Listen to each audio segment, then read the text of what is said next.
C'est le meilleur résultat de toute la région.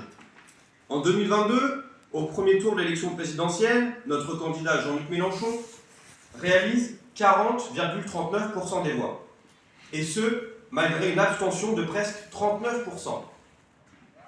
Il est en tête de tous les autres candidats. À nouveau, en 2024, nous nous plaçons très largement en tête de la gauche à Val-de-Reuil, lors des élections européennes. Notre liste de l'Union populaire, portée par Manon Aubry, réalise le score honorable de 27,05% des voix, et ce, malgré un taux d'abstention de presque 63%. Il est donc naturel, chacun le comprendra bien, que dans ce contexte, la France insoumise s'engage dans les élections municipales ici, à Val-de-Reuil. Ces résultats nous engagent.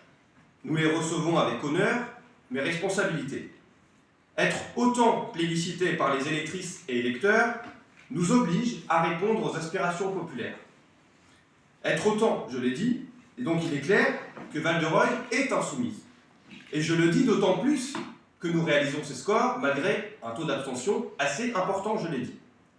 Notre première mission, celle qui précède toutes les autres, et nous le faisons sans cesse auprès des habitants, c'est de lutter contre la résignation et d'aider à l'inscription sur les listes électorales. Nous avons pour ambition de porter un programme de rupture, je le présenterai dans quelques instants.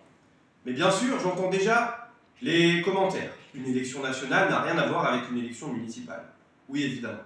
Mais notre responsabilité, dès lors que l'on réalise des résultats si élevés, ce n'est pas de les célébrer et de rentrer chez nous. Non, notre responsabilité à nous, insoumis, c'est de construire la suite. Nous le faisons à cet instant. C'est fort de ces résultats que j'ai le plaisir et l'honneur de vous annoncer avoir été investi par la France insoumise, tête de liste pour les élections municipales des 15 et 22 mars 2026. Je suis donc candidat à la mairie de Val-de-Reuil.